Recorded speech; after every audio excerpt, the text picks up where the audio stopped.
Good afternoon, ladies and gentlemen, boys and girls, geeks and nerds, and rebels everywhere, and welcome back to the Ambassadorial Wing. Hope y'all are having a lovely Sunday afternoon. Hope you're having a lovely weekend. And we are back live here on the Ambassadorial Wing with a brand new review series. And today, I'm going to be bringing you my thoughts and anybody else who pops in today on our thoughts on Andor. And of course, if this is your first visit to the A Wing, the Ambassador Wing, welcome, welcome, one and all. Hope you enjoy your time here. Hope you enjoy the review. Hope you enjoy the discussion. And of course, as I often do here on the Ambassador Wing, if you want to be a part of the discussion, if you take a gander at that little chat box over there, you will see the link to this stream. And if you want to join me for the discussion this afternoon, all you got to do is hit that link. I'll bring you in and we can talk some Andor. Of course, we have got a regular here. He is a regular to the Ambassador Wing. He is himself a ambassador, a good friend of mine. You know him. You love him. MB, Grandpa Geek. How's everyone doing? Good to see you, bud. You too, buddy. Good to see you. So, and this, I have been looking forward to this. I have been waiting for this. I will say this. I have put some things out on social media, on my Twitter and so on, talking about Andor, and I have to admit, I have been really impressed and really enjoying Andor thus far. And today we are going to be talking episodes 1 through 6 because we're at a nice stopping point. We're at the midway of season 1 for Andor. And I figured rather than doing one review a week where we only get part of the story, we get a good chunk of the story. We get a nice even number, episodes 1 through 6. So, that all being said, Geek, your thoughts. What do you think of Andor thus far? I'm gonna say this. This is how I'm gonna start out with. I did a stream, a real quick rant about what was coming up on Andor, and I said I wasn't gonna fucking watch it. I had no interest in it because of what somebody who worked on the show said it represented. Well, sometime a little bit later, I got my head on my ass and I was like, wait a minute. Why am I concerned what the actor or the director intends for this?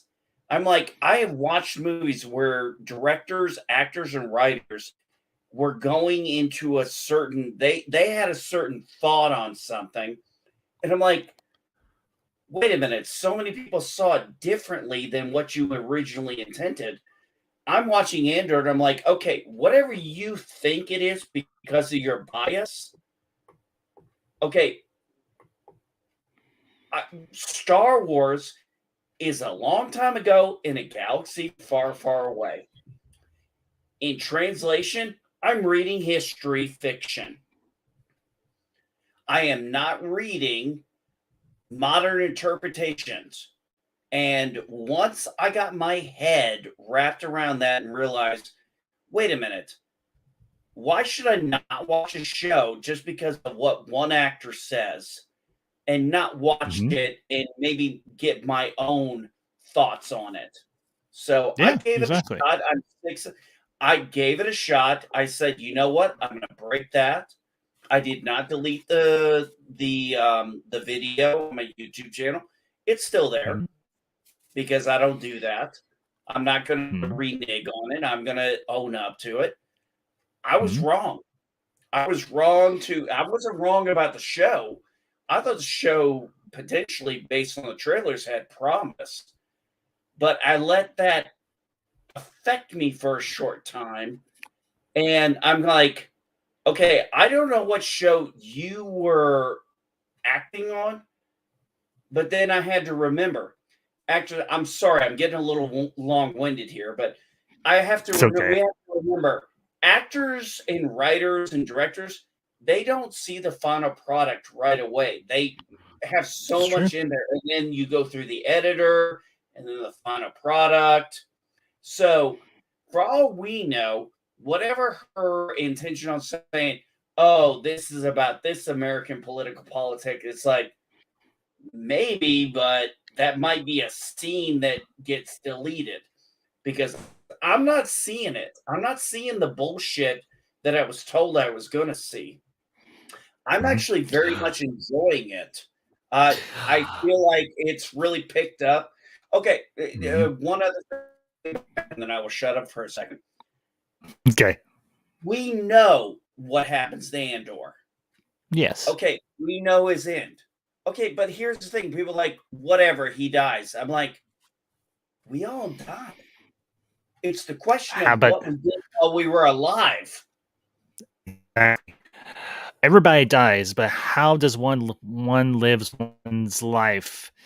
And that, when they had originally announced this series, I was like, okay, not the character I would have particularly picked out to do a series on, but you know what? This could have promise. And I kept a very open mind because, well, hello and hello and hello. I love Star Wars. And this starting out with the first 3 episodes, they dropped 3 episodes, bam, bam, bam. And they've never done that before, but I'm glad they did. And we get a look at the Star Wars universe from the populist view, from the population of said galaxy, not from the view of the Jedi or the Sith or bounty hunters or whatever the case may be. This is from the view of the everyday John and Jay, or John and Joan rebel. I would have gone with And Tom, Dick, and Harry, but that works. we also get, and this is something we'll talk about a little more in depth as the review goes on. We also get a look at it from inside the Empire, from inside the ISB, the Imperial Security Bureau, something that we have never seen before. Not really.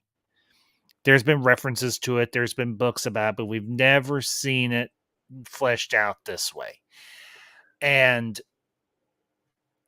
as I have watched this series the last several weeks, I have been very pleased with the level of maturity, the level of humanity, to quote a friend, that we are seeing from these characters. These aren't some Star-Yard farm boy living on Tatooine.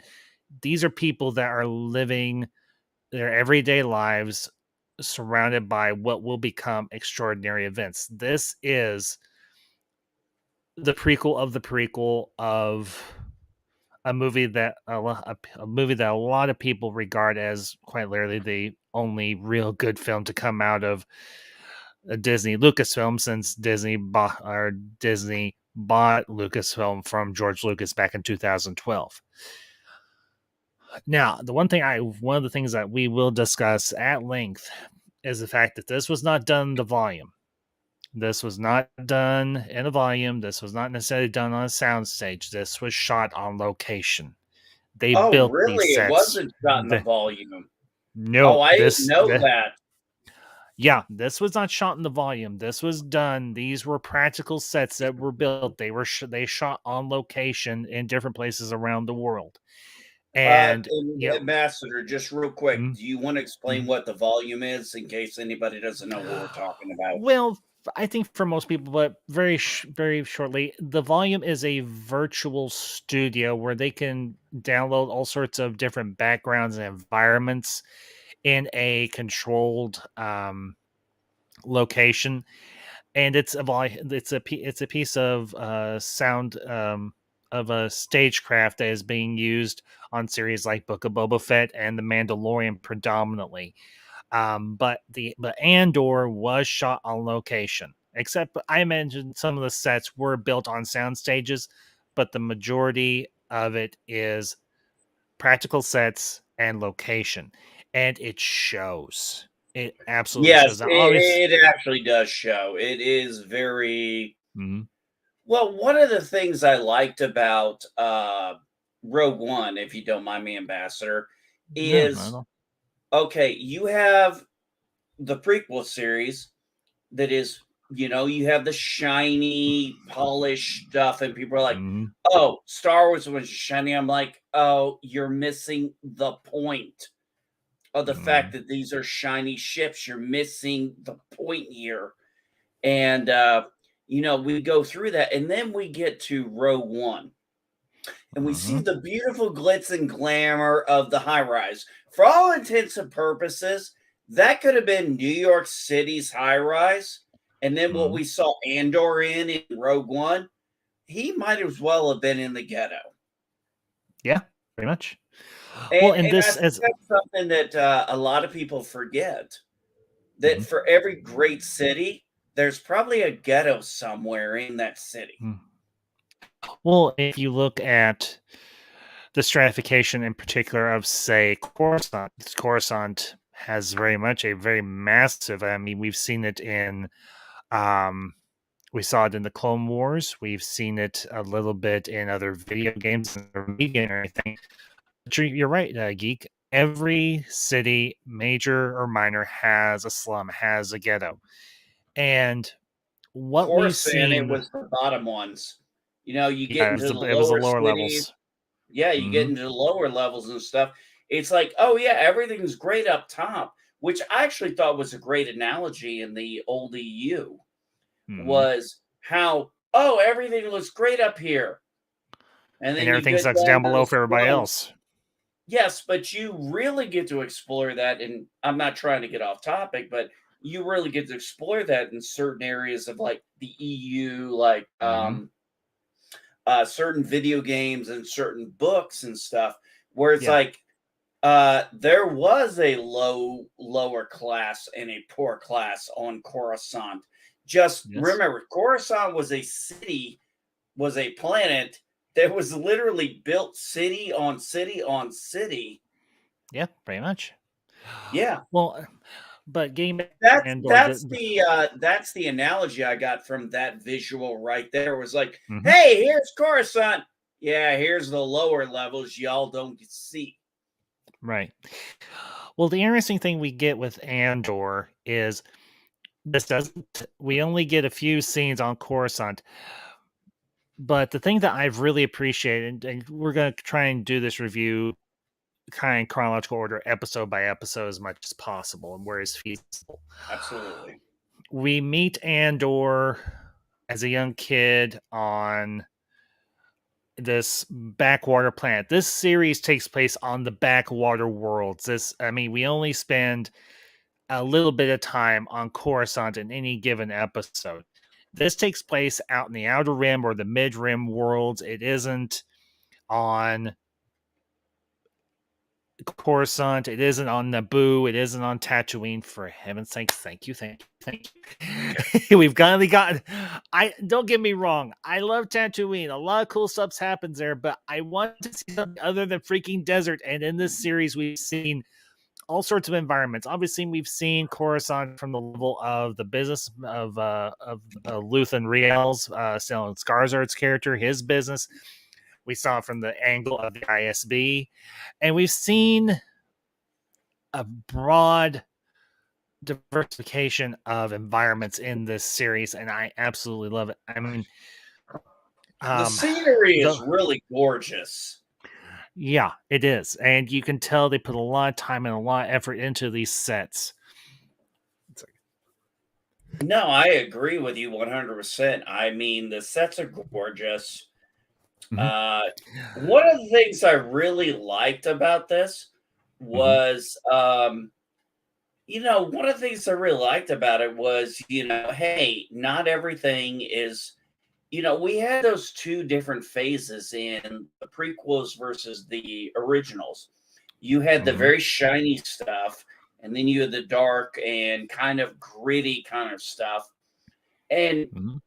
one of the things I will say the series have done, the ones that focus on the dark times, which is what this era is called, Yeah, this this 19 is yeah. years called the Mhm. dark time. This is a time where things went like, okay, this is literally the 1% gets up here, everybody else gets down Mm, here, yeah. but once the the emperor gets control, Mm-hmm. that's all going to change. He knows what he's doing, but it's Mm-hmm. amazing because you have the prequels.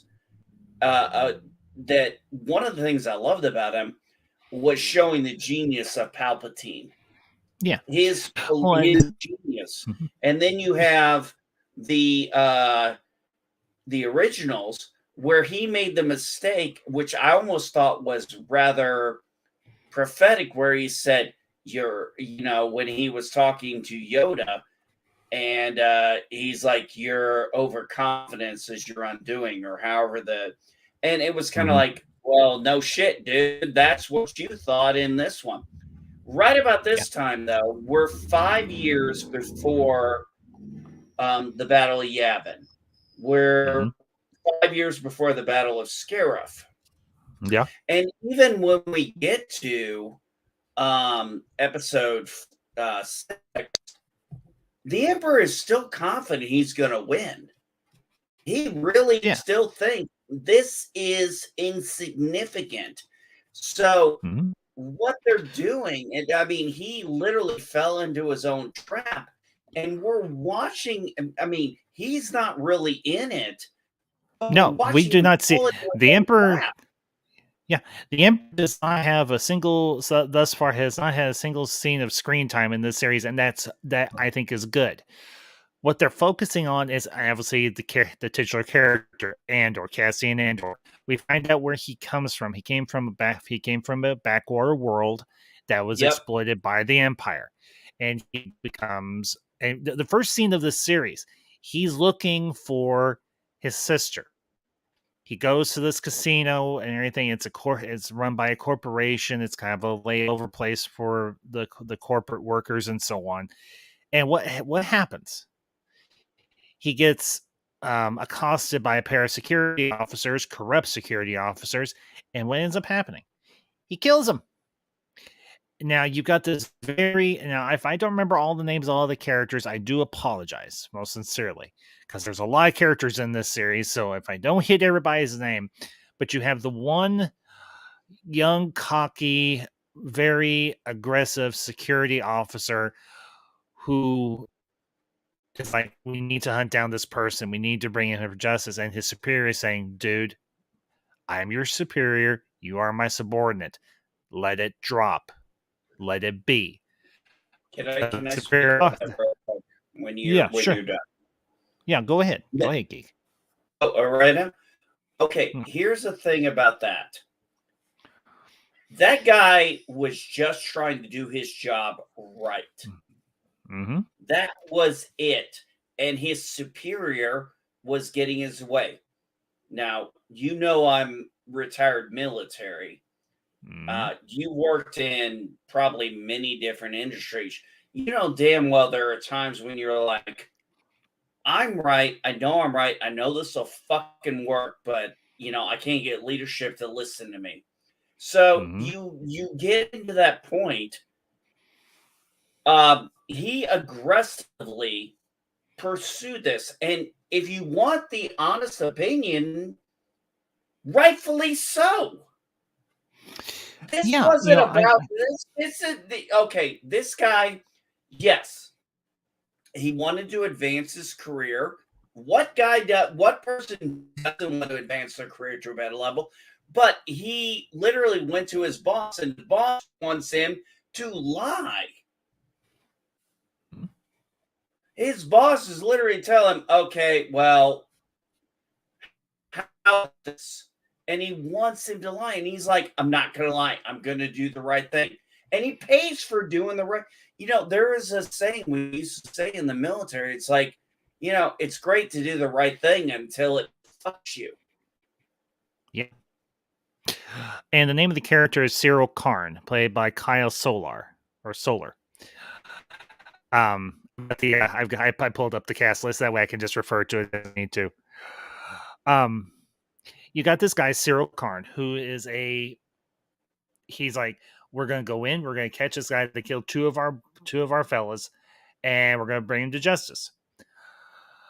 And then you got Cassian, who's trying to find his sister, and he's living on Ferrix and the planet Ferrix and everything, where the majority of the first two episodes takes place, or the first three episodes takes place. And he's trying to get off world. He's trying to get away and everything because he realizes he screwed up when he killed those two guards and took the one officer's sidearm. You don't do that. You don't take the weapon that you used to kill a person. It just isn't done, but he did it. And it gets him embroiled in all of this. It gets him embroiled in this mess. And then you've got, of course, Stellan Skarsgård. I mean, when I heard he was going to be a part of this series and the character of Luthen Riel, I was like, the first time I saw him on screen, I was like, okay, where's Luthen? Where's Luthen? Where's Luthen? Where's doing it? And do you know what I say granted, about? Do you want to? Oh, sorry, Ambassador, but I gotta say this. You know what I say about the Skarsgårds? They're like this Swedish version of American Baldwins, only better actors. yes, I wholeheartedly and enthusiastically agree with you. And actually seeing a Skarsgård, I literally have joked many times. I'm like, damn, you want to hit? You need a Skarsgård in it. I mean, shit, I'm watching it with my daughter after we get done with this, finishing that up, and that has Skarsgård in it. And I mean, that family is an excellent amount of actors, and that guy, he's been doing it for a long time. And when I saw him in it, I was like, oh shit. I was cool with the guy who plays Cassian Andor. I was like, no, I like the character. Yeah, I was good with that. But when I found out they were having a Skarsgård, I'm like, okay, I'm going to get. And I love what they've done with his character. Okay, Ambassador. What I really loved about this series is we're getting, one thing about the original and the prequels is mostly focused on the Sith and the Jedi. This is focused on everybody fucking else. Everybody else, just like the entire world is caught up now. Now the entire galaxy is caught up in this shit, and this guy is a jewelry guy. Obviously, he's also connected to the rebels, Luthen. Yeah, well, he's not just he's he's an antiquities dealer, or at least he poses as an antiquities dealer on Coruscant.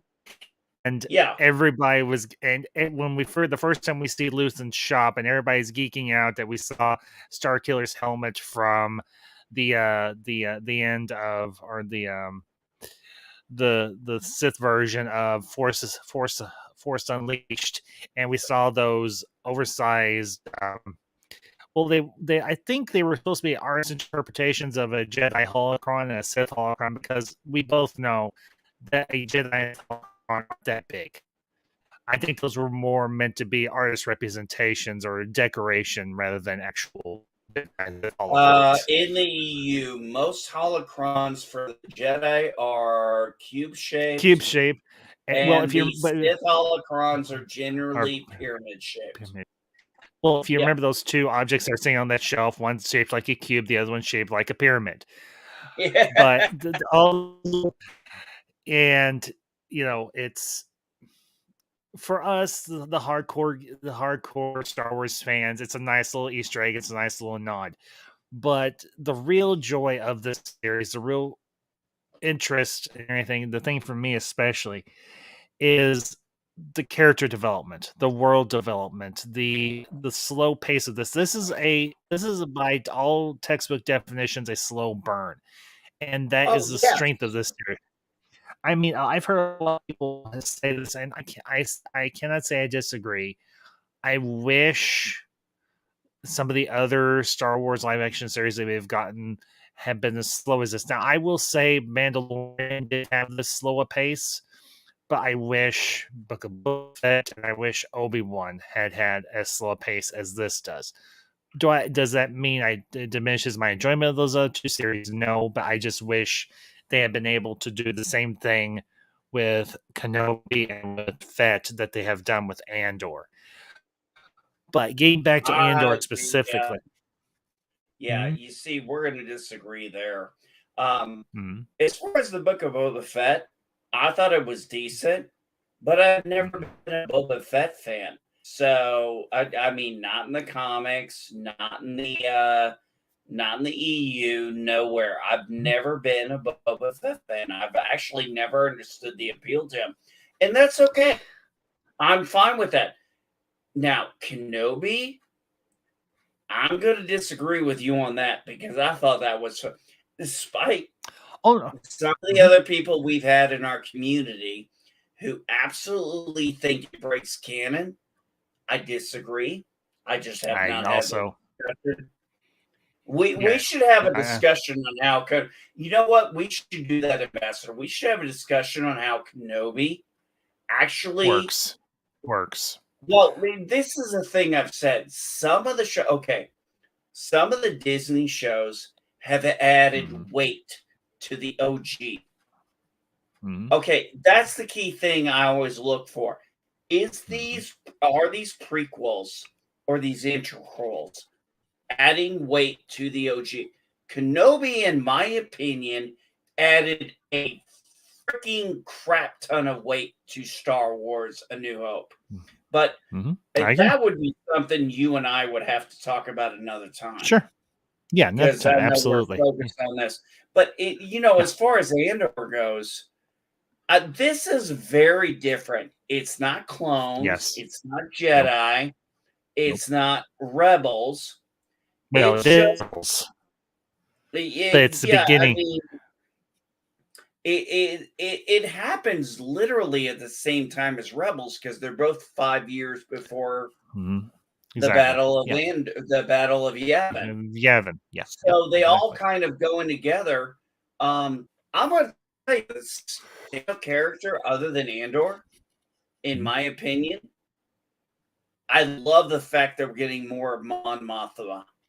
Yes, and I'm glad you said that because I do. Um, we've gotten more time with these lesser known characters, in particular Mon Mothma, and we find out that her home life isn't the best. Her husband is Yes, kind of an ass. Her husband is kind of an ass, and her daughter. Jeez. yes, If that was and my that's daughter, what. I would have slapped. Okay, we're jumping ahead a little bit here, but I'm in that sorry, scene we where can get to that. We can get to that in a minute. I'm sorry, bud. no, it's all right. I'm sorry. My bad. We can No, get to Mon no, Mothma. I'm just that so was really one of the best parts of the show for me. As crazy as it sounds, yeah. it was like, I could see people saying, well, why was this in there? Because you need to understand this woman is dealing with this massive amount of stress of going against the government, and then she has to also deal with everyday life with the family. I'm like, how are Yeah. you missing this shit? I mean, up until now, we did not know Mom Mothma had a family. Now, we met her once in the original trilogy. Uh, That was it. Hold on a second. I'm gonna listen to you, but my alarm's going off. I got to take my med. Okay, go ahead, bud. You're fine. Up until now, we've only had one real interaction with Mom Mothma on screen. That was in Return of the Jedi, obviously. Now, for those of you who know, who've watched the prequels, you know that there are a series of deleted scenes, particularly for Revenge of the Sith, deals with the early rumblings of the rebellion, and Mon Mothma, Genevieve O'Reilly, does make an appearance, and obviously she made an appearance in Rogue One, and also as Mon Mothma once again. But what we're getting here is varying perspectives on the current state of the galaxy, the Star Wars galaxy. You've got Cassian, who is just trying to get out of harm's way, trying to live his life as best he can, and trying to track down his sister. And he gets caught up in this whole mess with the Empire. And he gets brought in by Luthen Rial to go on this job to rob a Imperial facility on this backwater world. And like I said, a lot of this series takes place on backwater planets, lesser known planets we don't know a whole lot about. But the brilliance of this series thus far is allowing these characters to develop, to reveal their multiple layers. I mean, I'll say this: one of my favorite characters. I know I'm not supposed to like the Empire, but one of my favorite characters in this series thus far was Denise Go's character of Deirdre Mero, who is an officer for the ISB. I love her character. She is intense. She is driven. She is focused. And I love this character. She is by far one of the standouts of the series thus far. I mean, obviously, we meet the people who saved Cassian or Cassa from from his home world and everything when he stumbles into that frigate. And the thing that I've really appreciated about this series also is, honestly, I said this already, but seeing things in not a clearly black and white perspective. Because Cassian does some sketchy things. Luthen does some sketchy things. The crew that goes on the heist, which we'll get into and everything in episodes 4 through 6, they come from varied backgrounds themselves. And for me, it's really refreshing to get to meet a character, go on a journey with them, and get to know them rather than it just be 2.5 hours of a movie and poof, they're gone. We're going to be spending the next several weeks. I think the series ends about mid to late November, if I remember correctly. And we're going to find out what happens to Cassian before he goes on the mission to Scarif, before he goes to Jeddah to collect Jyn Erso. And that for me is a pleasure. That for me is a joy. That's something I completely and utterly appreciate about a series like this. And this is a breath of fresh air into the Star Wars universe. And I think it's a breath of fresh air for the Star Wars fandom as well. I know that there are going to be the detractors out there who say that this series is boring or this series is this and that and the other. You know what? You're fine. That's fine. You have your opinion. I got mine. And it has been a real pleasure every Wednesday to look forward to this series. Now, obviously, we've got episodes coming up, and we're not sure what happens because episode 6 ends on a cliffhanger.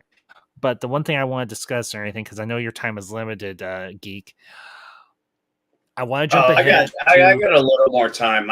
I can stay a little longer, buddy. Don't worry. Okay. Okay. Can I point out one thing real quick? It's interesting because there was a point where there was a comment. It's like, oh, it's this young woman, because you mentioned the character, the young woman amongst these older men. Now, my thing with that was,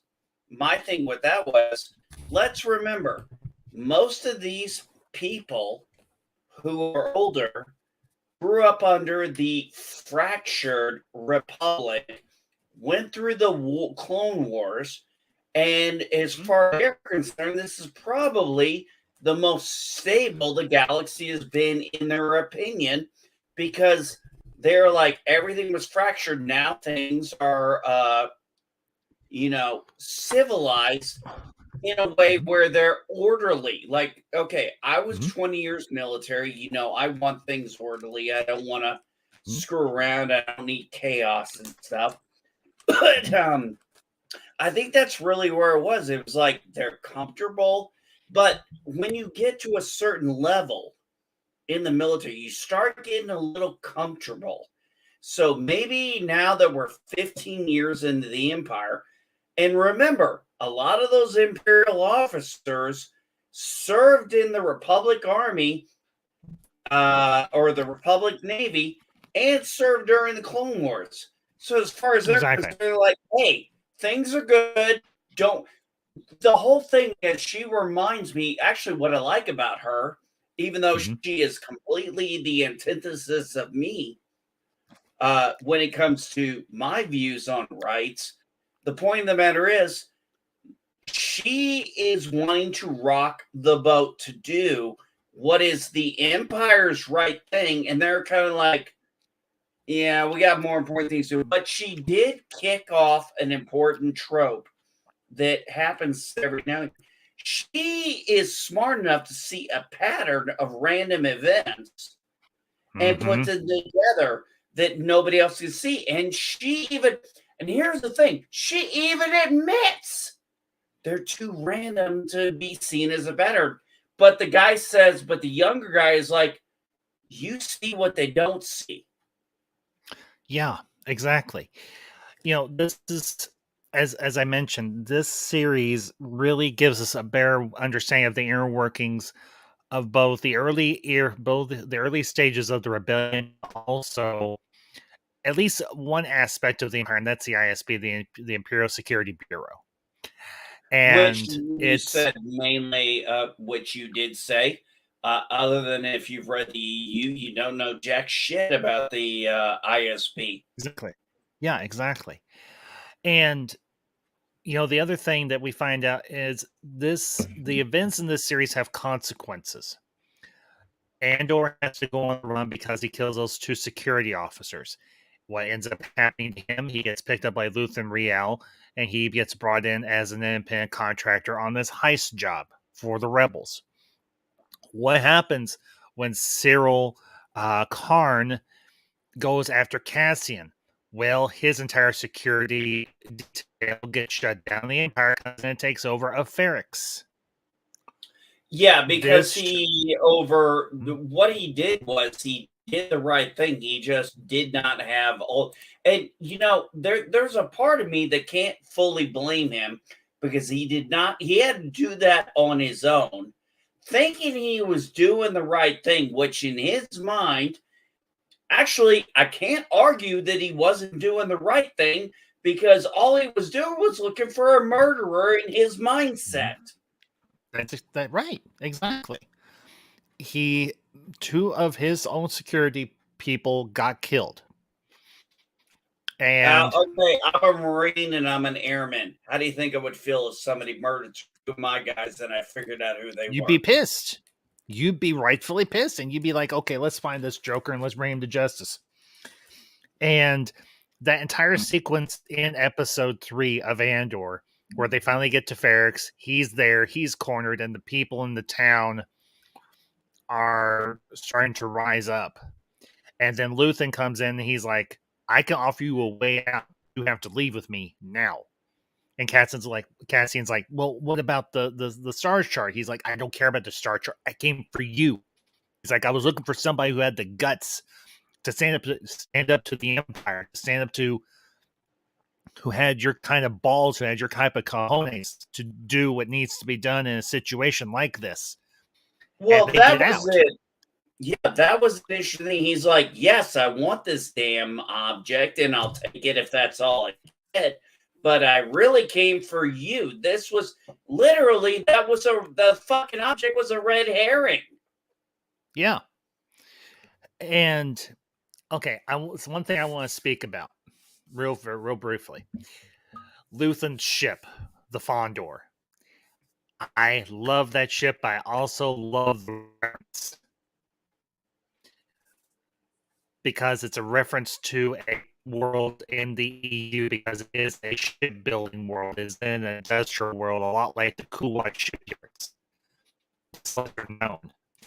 And the other reason I got a chuckle or I got a grin when it's called the Fondor is because that's a world that I used in my fan fiction I wrote last year. Actually, But I think the planet Fondor is actually in the EU.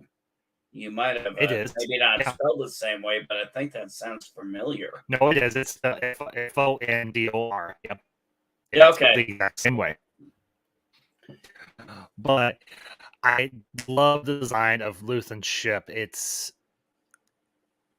streamlined, yet it's industrialized. It's got personality, and the thing that I found really interesting is it has a independent AI, or not Ah, independent AI, but it has an onboard AI, an onboard talking nav computer, and I love that. I do. that was different.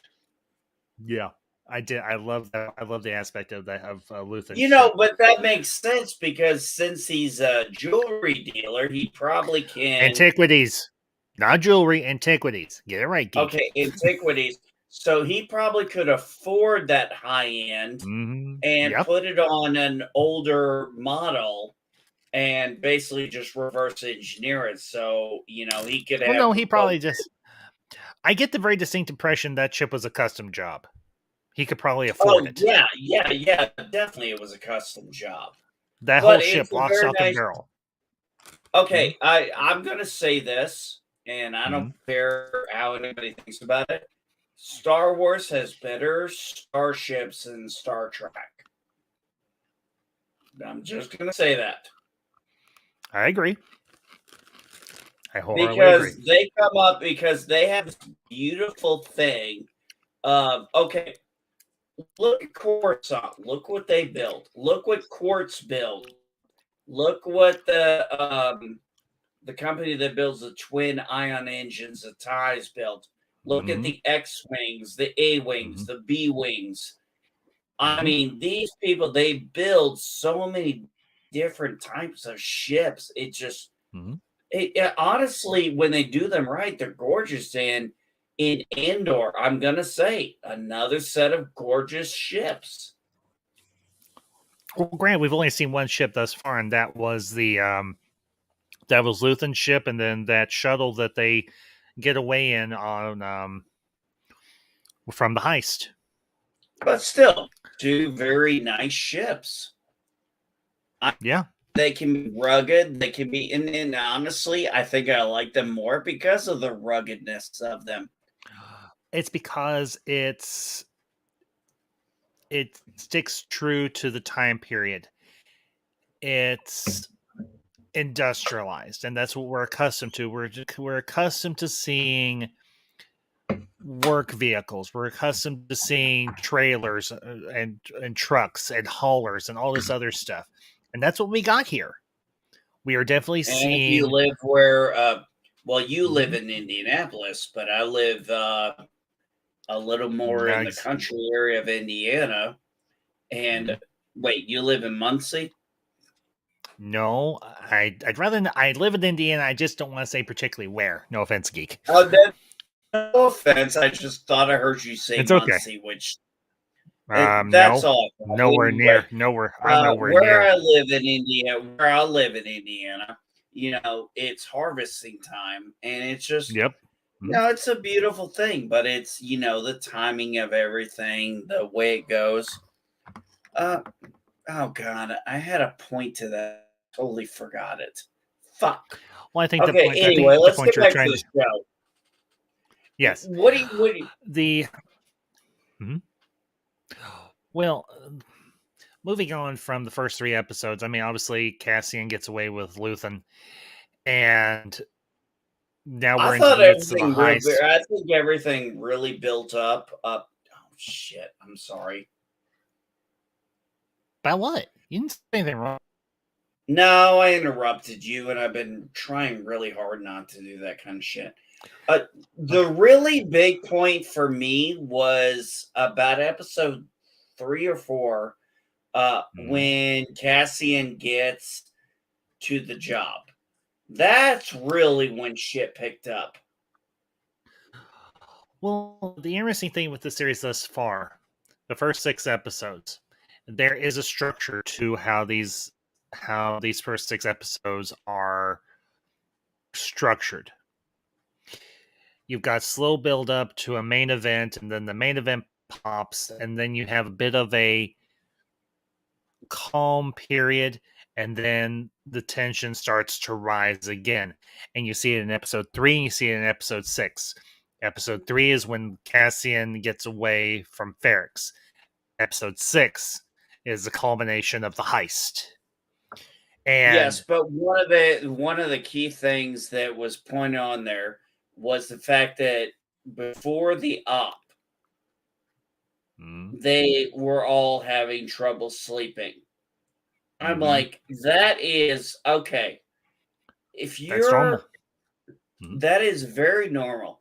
Okay, one of the stories I'm going to tell you real quick is we had one time where we had two people who were getting dropped into deployment, and we had heart rate monitors on both of them.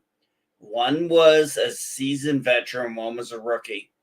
Here's the thing: the heart rates were the same. One was awake, one was asleep. There is a difference. That is how experience changes you. Neither one was more afraid than neither one was less afraid than the other. It was just how they dealt with it. And that's the key thing. You look at all of those people who are about to go on that heist. They know what's at stake. And they're all handling it differently. And I yeah. love that. I love the fact that they're all acting differently because and here's the thing: the one guy that Andor shot, Skeen, and yeah. can I be honest? Mm-hmm, I didn't necessarily see that coming, but I kind of was not surprised by his questioning and his asking of Andor and how he was mm-hmm, so focused on that. He wanted to see where Andor, and he thought Andor would be more like him. He's like, okay, the mm-hmm, chips are down. We didn't get what we wanted. Hey, let's just cut our losses. And okay, why did Andor kill him? Because if he hadn't gone along with it, the guy would have betrayed them to the Empire. probably. That's just Oh, yeah, of course he would. All he would have done is just send an anonymous tip. 40 million Yeah. credits, send an anonymous tip. I saw all that. Here was the thing: I saw that character going that route Mm-hmm, when I first saw him. Like mm-hmm, right when he first said, not when I first saw him, when he had the first interaction with Andor, and I was like, oh, I know what he's doing. I'm sorry, too long in the military to not see that. This mm-hmm. guy was testing Cassian. Yep. And I think Cassian realized he was testing him and Mm-hmm. played along.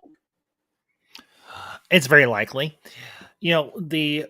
The crew that we met, Tamarin or Tamar. Let me get up. Let me get the cast list back up here. So I want to get these names right. It's gonna bother me if I don't. Let's see. Where are you? Arvel Skeen. Nope, not him. Tim Carlo. Nope, not him. Yeah, Tamarin Barcona. That character, we find out he was actually a former stormtrooper that left. And you've got Yeah, let's see. Let me pick back through this. Hang on. You've got I have a problem Cinta. with that one. You've got Val. You've got Cinta. You've got Karis Namek. You've got Arvel Skeen, obviously the snake of the bunch, and of course you've got Cassian in the middle of all this, and of course you've got Lieutenant Gorn, and it's interesting to me.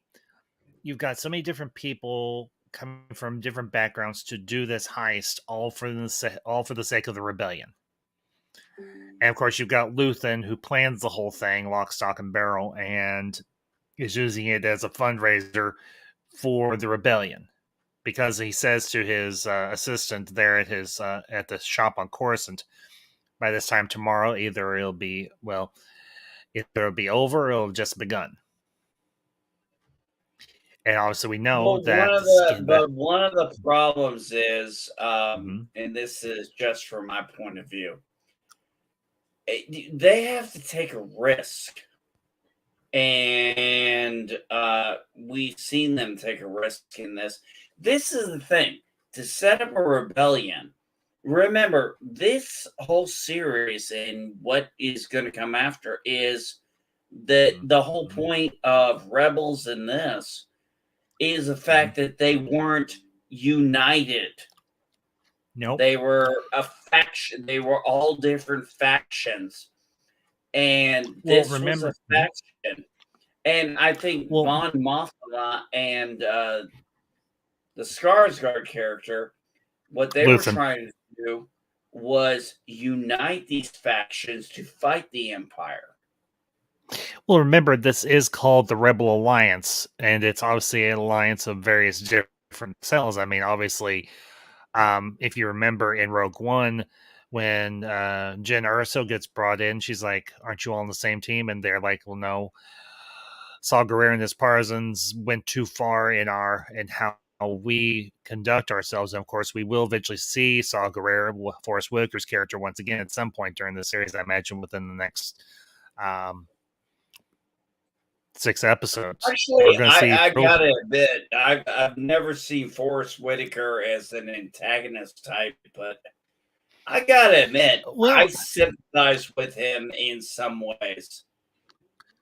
I don't view Saw Gerrera as a antagonist. I He don't is very either. I driven. view him as an extremist. Yeah, I would say he's more of an extremist in terms of how he views what means to take and what means to do with taking down the Empire. Whereas Mon Mothma and those that work with her and Luthen Riel and so on, although we see Luthen go to, at least we're assuming it's Luthen that goes to Saw. We're just not exactly sure as to the reasoning to why, which we'll find out eventually. Um,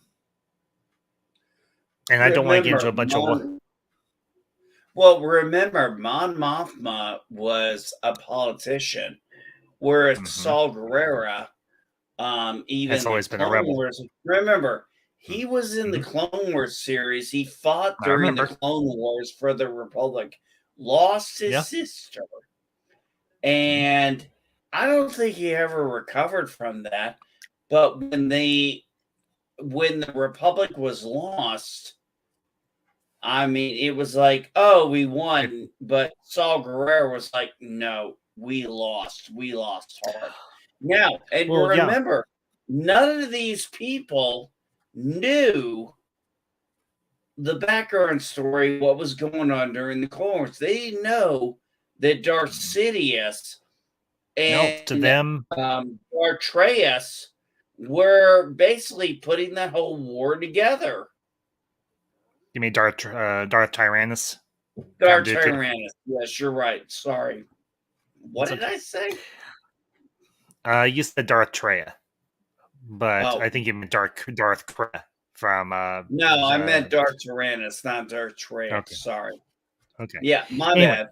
But no, it's all right. yeah, But but yeah, I mean, they don't know this stuff. They don't know what's going on. I mean, well, of in course all not. honesty, I Only. think sometimes we have to remember that these regular, everyday, and folk people like Cassian Andor, they don't fucking know the Sith versus the Jedi mentality or Okay. ideology or religion. They don't know No, that stuff. They're it's not actually, if you really look at it, they got caught in the middle of it. well, everybody did. I mean, everybody got caught in the middle of the Clone Wars, and everybody was irreparably harmed during the course of the Clone Wars. And Yeah, exactly. So that's why I was saying about, you had those officers that you see and they're higher ranked, but let's think a lot of them were probably young officers Mm-hmm. during the Clone Wars and Yeah. finally have had 15 years of peace after. Okay, we need to establish this.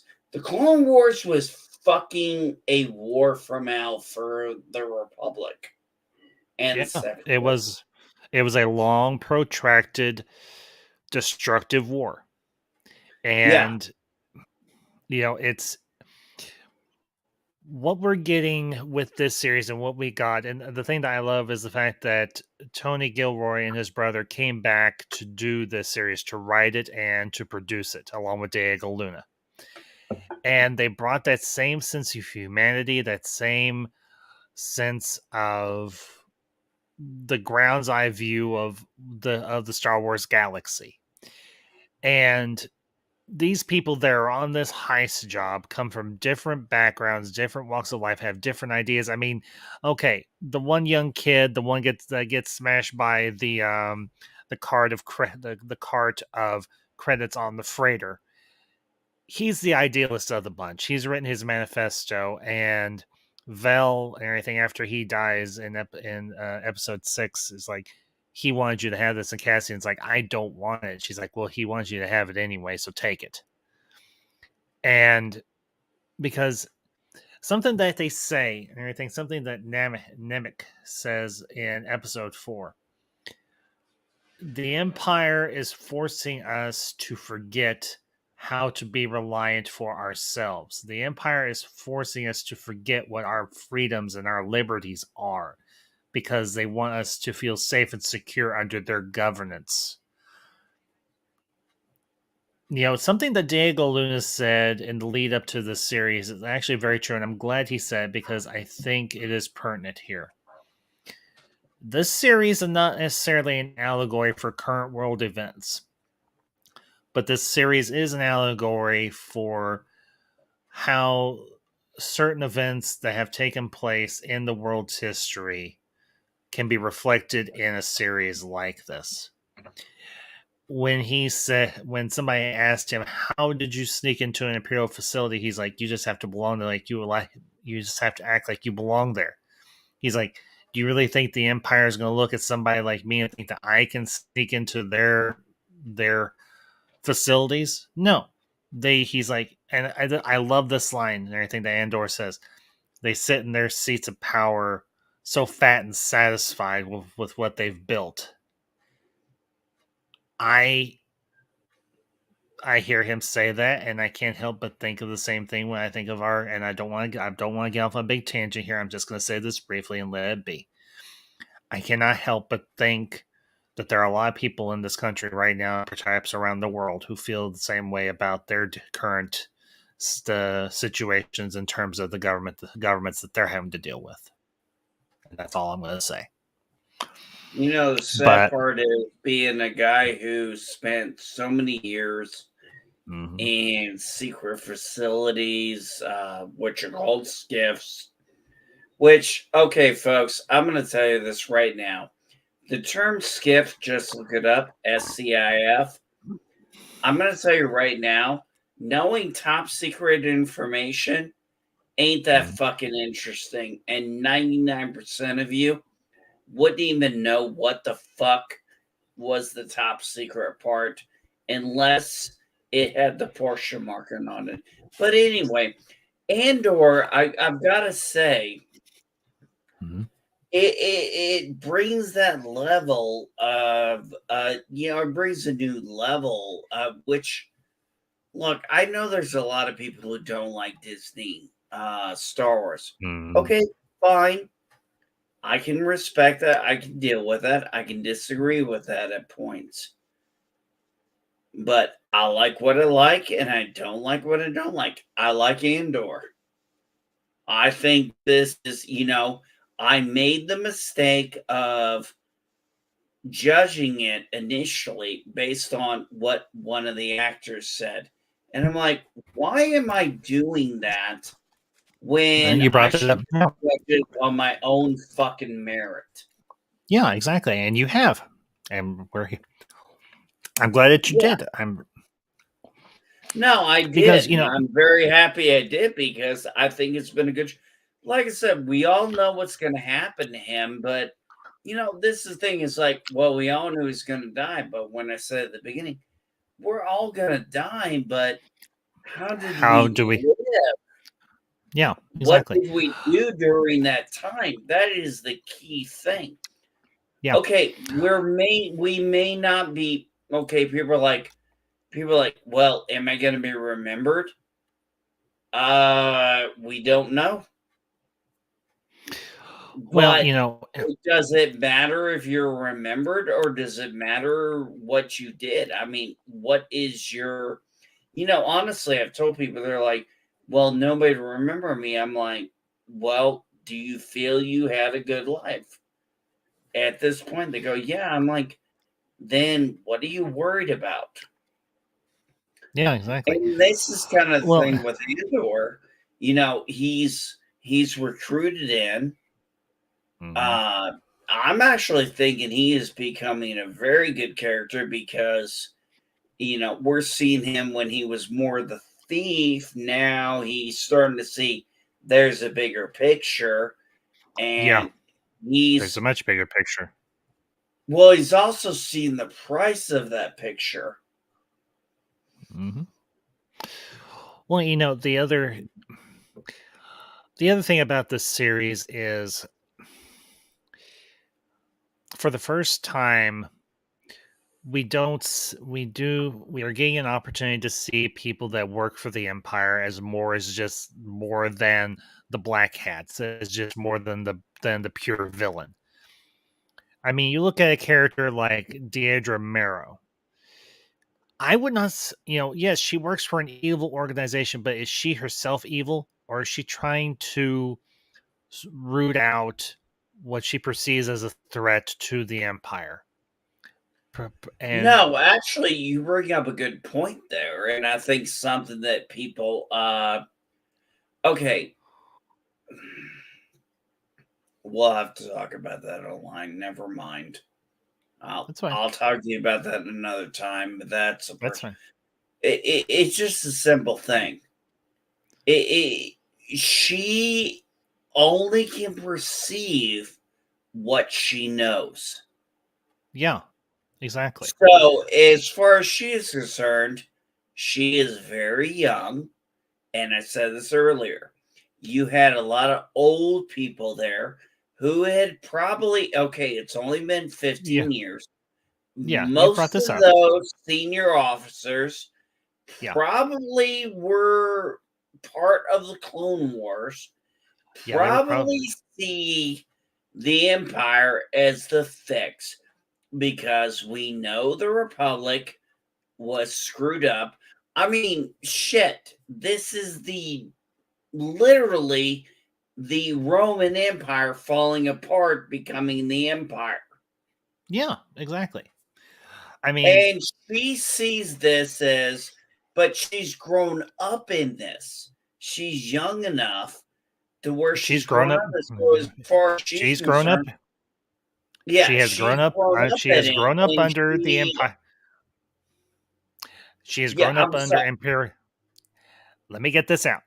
She has Yeah, grown up under imperial rule all her life. This is the world that she knows. She doesn't know about how bad things were during the twilight years of the republic and how bad the clone wars were. She was probably just a young child if she hadn't even been born, if she wasn't even alive yet, toward the waning years of the clone wars.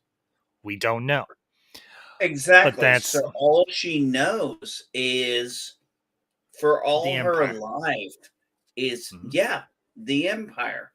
So of course she's looking at these higher ranking Imperials who were during the Clone Wars, during the Republic, and during the Empire, and she's like, honestly, I don't think it's because they're men. I think it's because she just There. doesn't understand their point of view because honestly, Well, they're like, we've been through the corrupt Republic. we've been through we got the Empire. We'd rather not deal with this bullshit. I mean, that's really Exactly. what it To comes down them, to. I mean, the one officer, the head of the ISB. Let me get back to him here in just a second. Hang on, where are you? Major Partagaz. Oh, he didn't give two shits. No, he did. He's like, I want the reports that I assigned you to do. He's like, I want you to do your job. Bloody well do it and get on with it. He doesn't care about these little patterns. He doesn't care about her hunches. He wants his reports. He wants the things to run on the schedule as he has done it for decades. And you know, to dig into this series just a little bit deeper, um, particularly on Coruscant with Mon Mothma, particularly at the end of episode 6. That scene is incredibly short but incredibly powerful because remember what the Senate used to look like. Every pod was occupied. Everybody was engaged in debate. The Supreme Chancellor and his aides were there. For all we did not see Palpatine there. We didn't see Masamita there. I think the only person that could have been there maybe was Sly Moore, if that. Half of the pods were vacant, and the people that were there weren't listening to a single thing that Mon Mothma was saying about the Gorman people or the planet Gorman. They didn't Yes. care. And then the reports start coming in that a heist has taken place, the Imperial credits have been stolen from this little backwater world, and everything goes to crap. And then it transitions to Luthen in his shop, and the report starts coming in over his feed, and he goes into his he's dealing with a customer, and then another customer is saying off to the side says, "Well, have you got anything from Eldani?" He's like, "It's got to be worth something considering what just happened." And he's like, "Let me go into the back room." And he shuts the door behind him and he starts laughing because he realizes that the heist took place and that it worked. Now, Yeah, granted, I remember that. And that was really the first rebellion victory, I think. so to I don't speak, think yeah. fair. And I guess it depends on your version of victory, but I would say well, that this was the was first victory for the it was a rebellion. it was a small victory. I'm It not was a diminishing it, very small victory. Well, unfortunately, one of the but a things win. that really got me in episode 6 is like, okay, I've got to know these characters, Mm-hmm. and then most of them die. I'm Yeah, like, okay, I figured some of them were going to die. Am I going to care about it? I actually cared and about the stormtrooper who died the most. Tamarin, yeah. And I do want Yeah, to say hello to I the chat. actually care about, but one of the things was the one guy who tried to, the guy I talked to you about earlier, who it tried to talk to Cassian and was trying to figure out his Yeah, Skeen, the one that he mentality. ends up killing. Yeah, the one he ends up killing because he's like, "Oh, you're just like me." No, dude, you overestimated. And Cassian killed him. I cannot say I am sorry for Cared. that because Yeah. that guy would have sold them out to the Empire in a heartbeat, in my opinion, with that last Yeah. statement. And you mentioned Geek, you mentioned that already. No offense. So Oh, no, um no worries. Shit. It's an hour and almost 10 minutes. I gotta go, yeah. bud. Okay. All Talk to you right. later. All right. So bye. All right. Take care, bud. So you too. I'll talk to you later. I do want to say hello to the chat. Fulcrum Entertainment. Fulcrum, it is good to see you, pal. I don't know if you checked your DMs on Twitter or if you're even available to join me this afternoon or, well, to be this evening for you. But yeah, I did notice that there were no aliens in the Senate. That's the one thing that has been a common thread through all that we've heard through the EU, that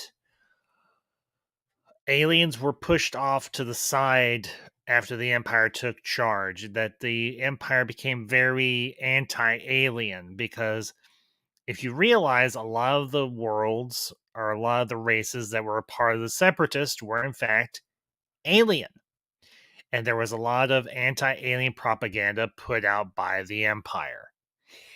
And honestly, for me, that was not lost on me to any extent.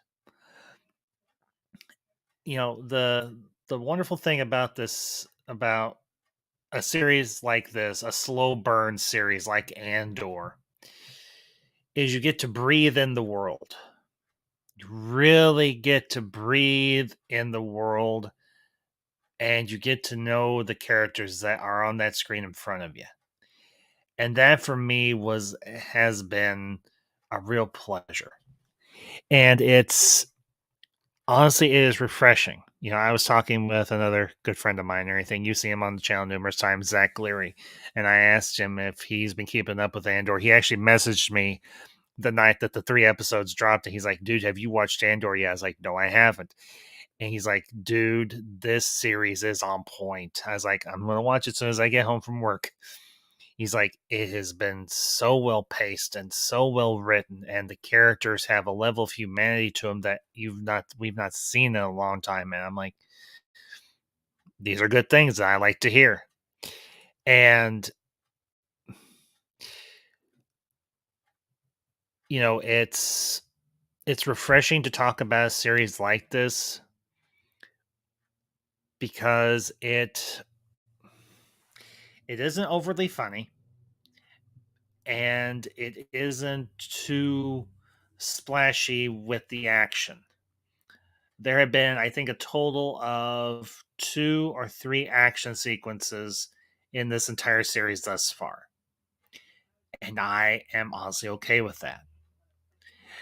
And the fact that, you know, I will say this, the scheme to break into the heist, to break into the Imperial facility on Aldani and steal part of that bankroll, brilliantly put together. One of the best heists I've ever seen put together. You know, I've watched a lot of heist movies in my time. Yeah, I've watched the Ocean's movies, you know, Ocean's 11, 12, and 13. I've watched some of the older ones, and everything like Kelly's Heroes and the Guns of the Navarone and everything that took place in World War II, even the Dirty Dozen, and obviously Rogue One. The plan for breaking into that Imperial facility was damn near spot on. Not to mention they had an inside guy.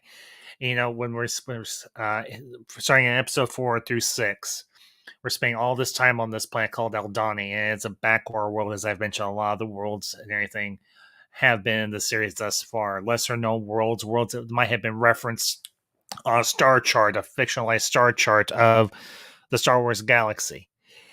And to see this rebel cell masquerading as farmers, and it's, you know, they're doing their drills, they're doing their marches, they're doing their thing, planning out this entire scheme, and they build the plans where it can be destroyed, because as they're getting ready to leave their camp and head to the Imperial facility. And something that I noticed that I really appreciated and everything, and I mentioned this the other day when I was on Tim's Talks channel and everything, talking about episode 5 of Andor. The design of the Imperial facility was remarkably similar to the one that we saw in what was that I mentioned? Oh, and in the Mandalorian on Navarro. It was built into the landscape around anything in its environment. I really appreciate that. So, guys, I will be right back in just a minute. I gotta visit the little rebels room.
Okay, and I'm back.